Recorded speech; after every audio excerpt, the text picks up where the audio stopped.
Thank you all. I'm Dr. Kendra Rickerby here to talk to you about the Roadmap to Leadership Agency.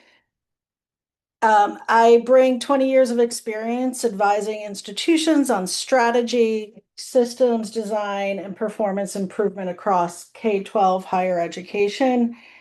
I have developed and am pleased to bring a systems level perspective, which is what today's partly about, to help you all envision how to get yourselves there if you're not there already.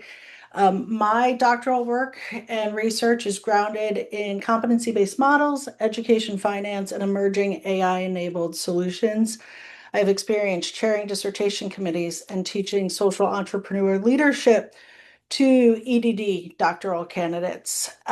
So our goals today, our learning objectives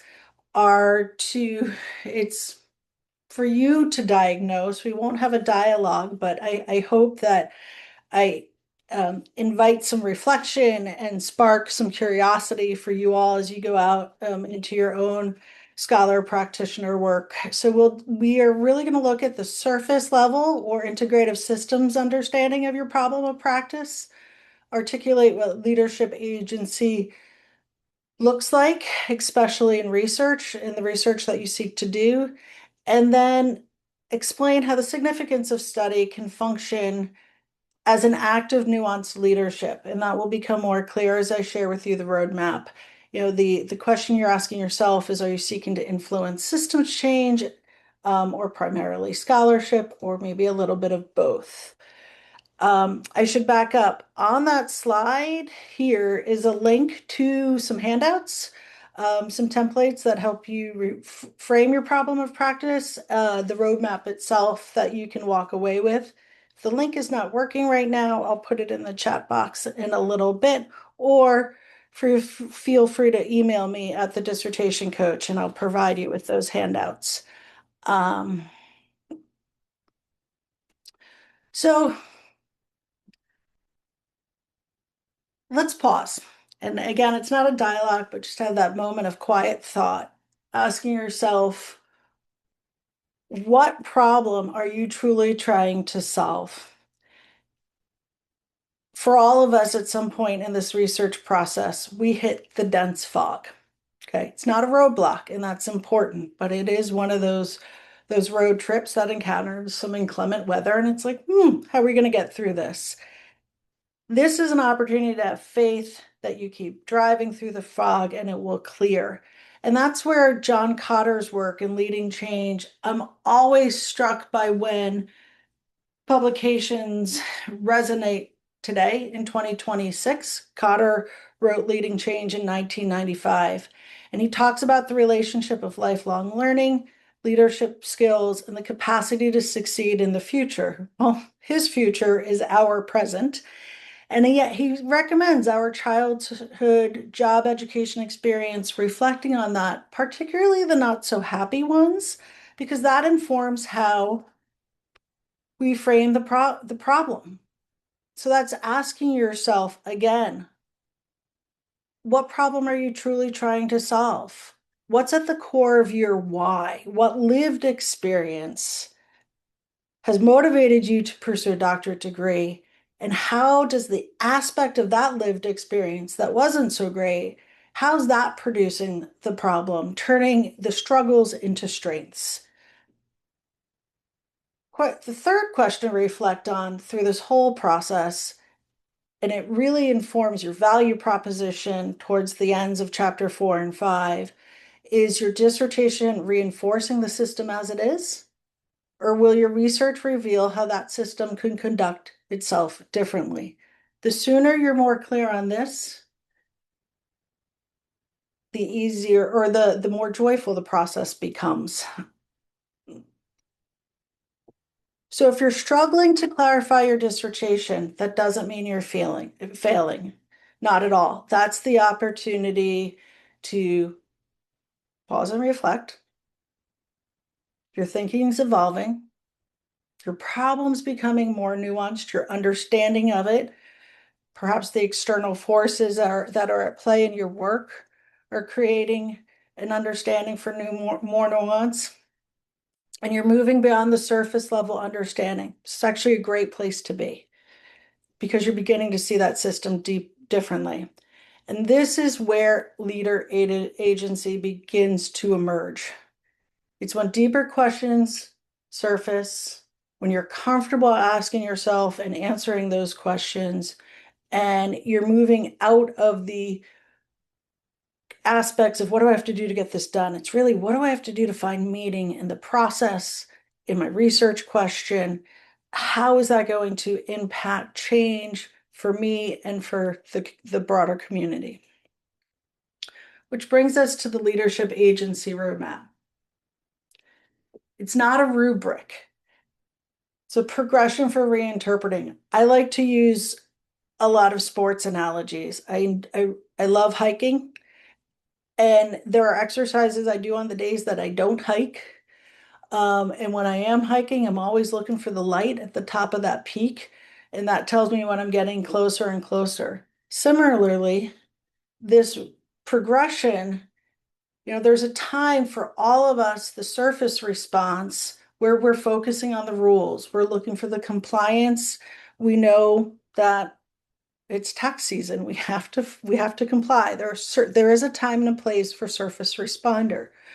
In the context of becoming a scholar practitioner, what I aim to share with you here is the progression of how you can catch your own thoughts and move out of compliance to sensing the gaps, to noticing the contradictions and the inequities, and questioning what's possible as a result of that tension.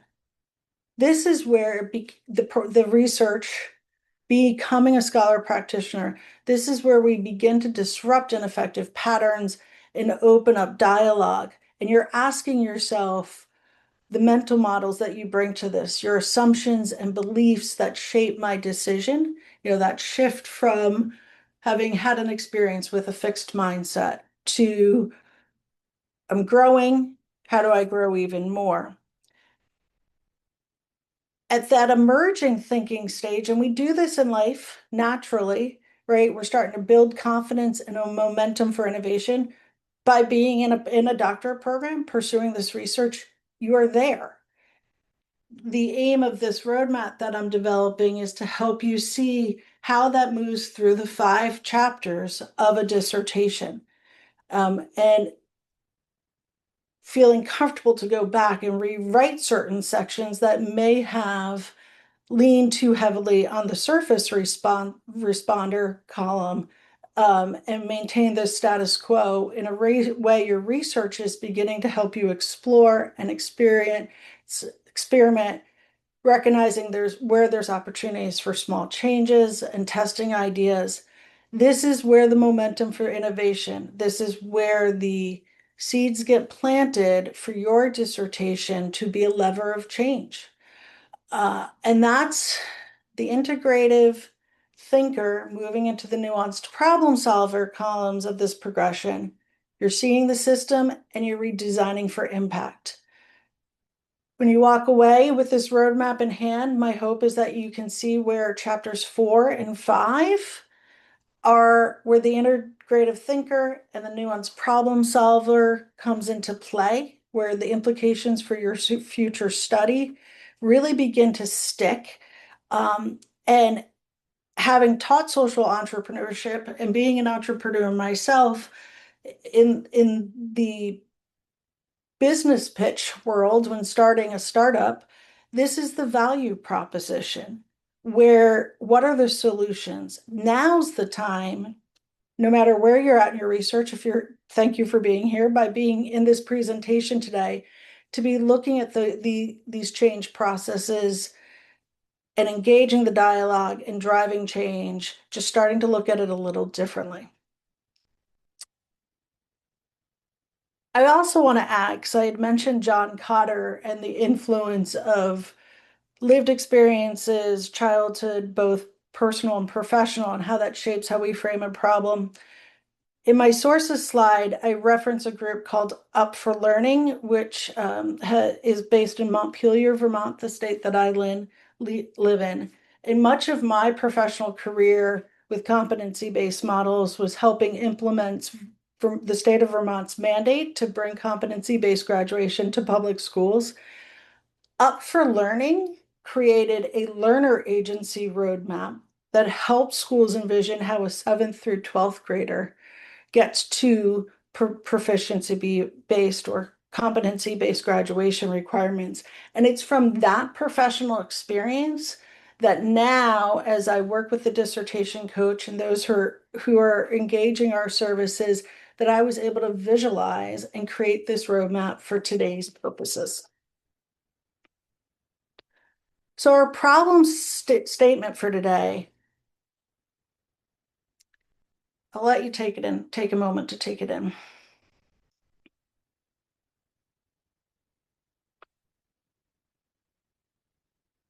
I can think back to my K-12 experience, then my undergrad, and now my career. And this problem statement's been applicable in many different decades for different reasons.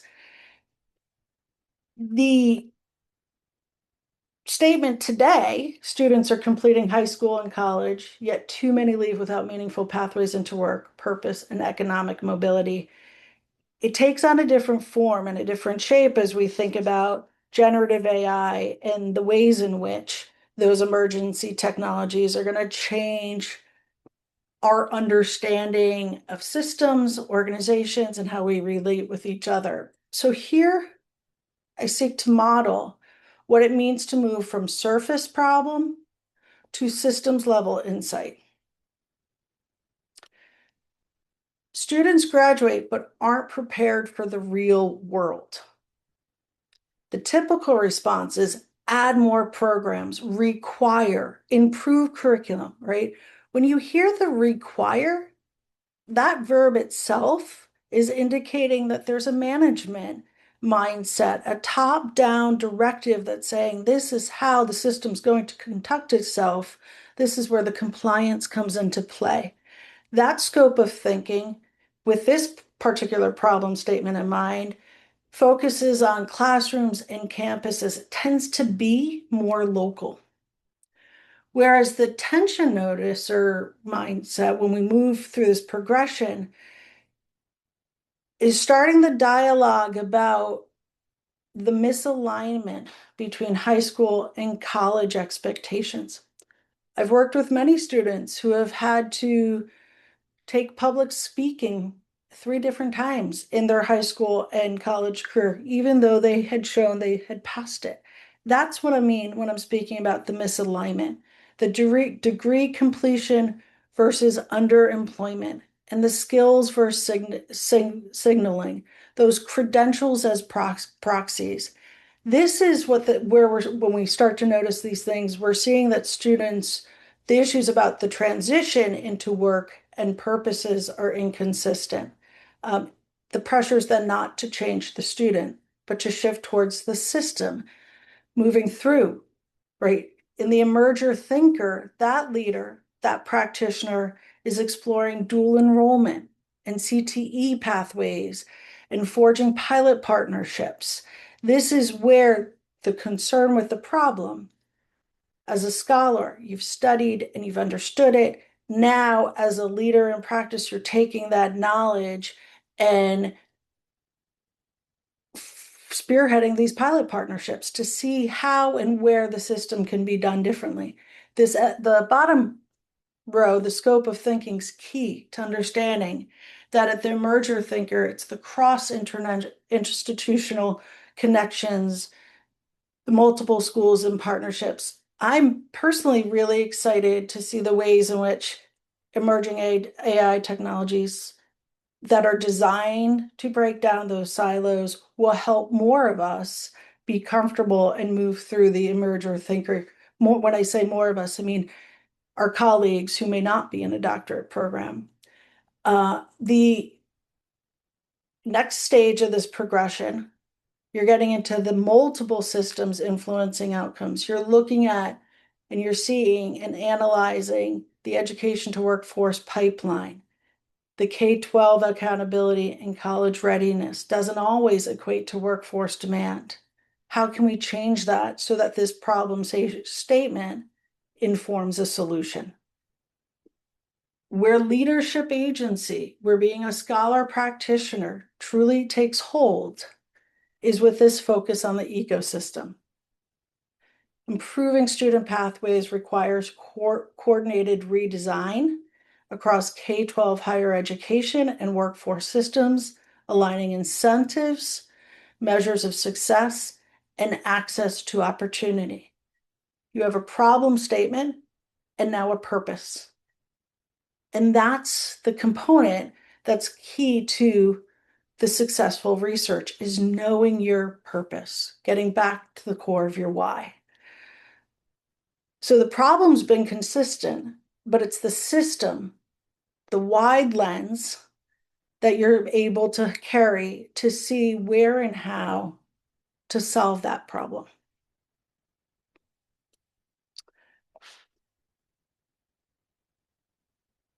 Applying this to the roadmap, applying the roadmap to your problem of practice. The key at this stage, be it you've done the research or you're at the beginning proposing your research, is to be able to articulate that problem statement in one sentence. This took me years to boil down when I was in my program. One sentence, it's that elevator pitch, 90 seconds or less, describe the problem your dissertation is addressing. Then ask yourself, are you describing as a symptom? Is it naming a tension? Or is it revealing a system? Share my personal experience with the dissertation process. I completed my doctorate in 2017, and my topic had began with an analysis of the remedial education and developmental education placement process in community college is in a state here in New England, not the one I'm currently living in. And I came to realize as I was studying that process into community colleges that the solution was proficiency-based, competency-based graduation. There would be less students identified as remedial, and that strengthening the high school graduation requirements was part of revealing the system that was undergirding what I thought was my first problem. And so my topic actually took a very meaningful shift to analyze where and how proficiency-based graduation requirements at the high school level. And at that point, incidentally, not so incidentally, most of my career had been teaching at the high school level. So it was through these quick self-checks that I moved through the fog, and I was able to then identify the roadmap for my own topic. And that's what I want to do a little bit more of today with you, is looking at where the problem sits on the roadmap, surfacing the underlying intentions, and reframing toward deeper systems insight. I have two other sample problems. I should pause, being that I have the full screen of my presentation, I can't see you all. I just want to pause and ask if anyone has any questions or thoughts that I should consider before moving forward.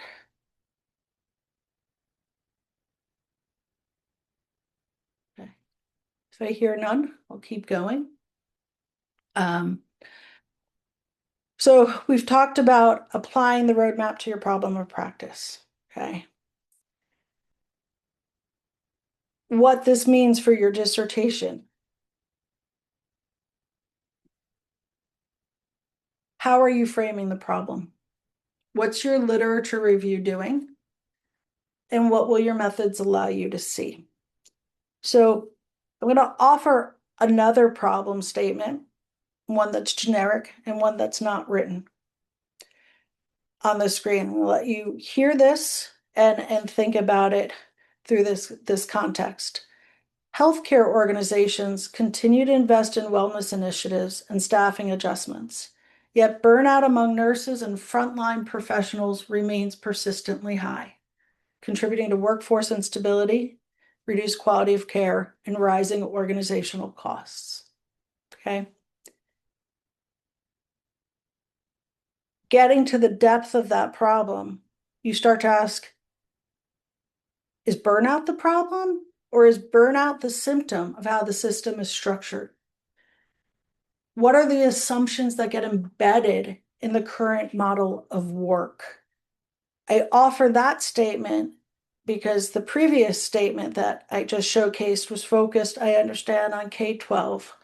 But we do have pressing societal challenges that each of you have an opportunity, based on your lived experiences and passions, to refine your study in this, with this roadmap in mind, so that it can be making a difference, so that the chapters 4 and 5, particularly chapters 4, 5, informs the solutions and implications for future study.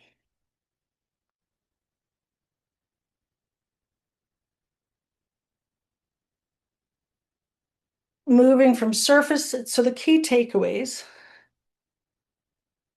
how you backing up to my earlier slides, how you frame a problem shapes what your research is able to reveal. And that's where rethinking, come back to this slide, using the example of the different phases through this progression to know your purpose and how it ties to that problem statement. And you know that purpose when you know your why, and you can say it in less than 90 seconds, you've got a fast moving vehicle in yourself. That's great news. It's not about getting it right. It's about learning how to see the problem differently from the different angles.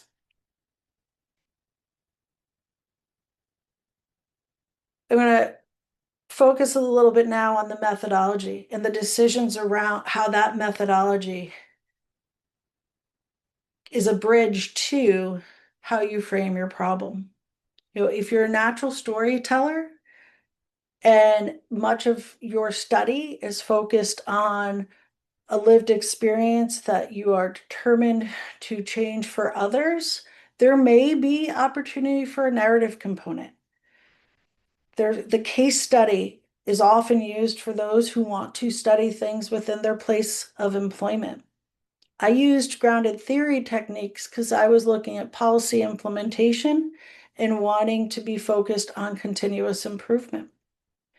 The phenomenology, it all, is your problem rooted in this bigger ethos and a phenomena, then that's the bridge, and that's a key piece to be asking under how are you framing your problem. Depending on how you answer that will help you understand if the surface patterns, do you want to lean on the surveys and descriptive data if you're looking to elicit lived experience, interviews and case studies. If your thoughts are going to the system dynamics, the mixed methods, systems analysis, and design-based approaches for research methodology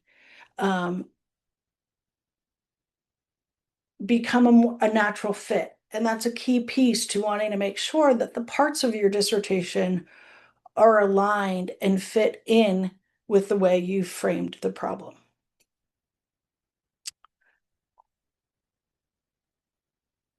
This is key, the takeaway, the depth of insight for the literature review. Literature reviews uncover what is known, what is missing, and where the system is in tension. It's not an annotated bibliography. This is sometimes I have seen candidates define a problem. They seek to understand the patterns, tensions, and system dynamics. And then it's the literature review that reveals more about that. And so they go back and rewrite the problem statement.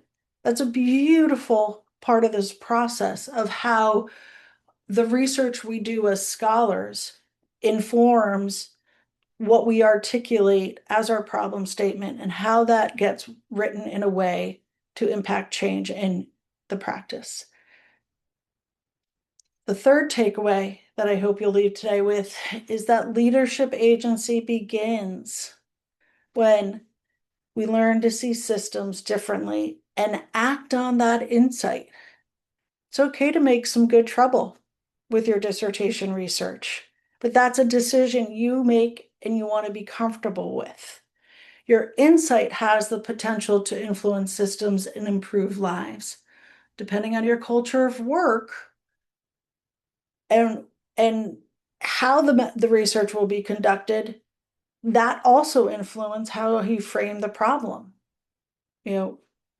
Because if you're in a culture that prioritizes compliance, then you want to think that through. That may not, based on your topic, about where and how you can most naturally conduct the research. And through this, it's the best thing I've ever done, was complete my doctorate program. As a person and as a professional, the depth of insight that's been harnessed for me it's life-changing. So, as I mentioned, all of these authors, these sources, I mentioned that Up for Learning, they published their roadmap to learner agency in 2024, which influences the design of what I'm doing here with leadership agency. But in 2015, I was working with them to implement the competency-based graduation requirements. And that's where 9 years of working as a practitioner, then the roadmap to learner agency comes out, and I can see now through my work with the dissertation coach how, this roadmap to leadership agency follows that progression of being able to the integration of insights from lived experience, the reading and analysis to better understand yourself and the system in which you're